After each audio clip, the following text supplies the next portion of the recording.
বিয়াস দেখেন, কালকেও এখানে দুইটা বলদিয়ার ডাব্বা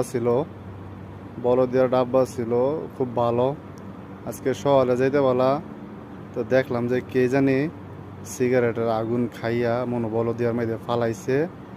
তো ভালো বলদিয়ার মধ্যে ফালানোর পরে ওইটা থেকে গরমের তাপে কার্টুন মাটন থাকে তো বলদিয়ার মাঝে, তো আগুন ধরে গেছে। বিয়াস দেখেন পুরে একবারে ছাই হয়ে গেছে। বিয়াস দেখেন, দেখছেন এখানে ওই যে দেখতে পাচ্ছেন বলদিয়ার যে চাকাগুলা থাকে, এই বলদিয়ার চাকাগুলা ভিতরে ফুইরা শেষ হয়েছে। বিয়াস দেখেন আপনারা, কে বা কে জানি কি শত্রুতার মনে করে লাগাই দিছে না কি করে লাগাই দিছে বলতে পারলাম না।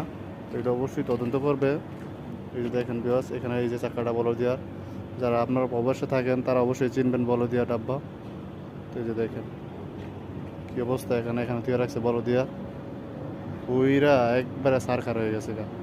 আর এখানে যে মুক্কা মার্কেট যে অল্পের জন্য রক্ষা পাইছে মুক্কা মার্কেট। দেখেন মুক্কা মার্কেটের মধ্যে লাগলে একবারে ছাই হয়ে গেল বুঝলে।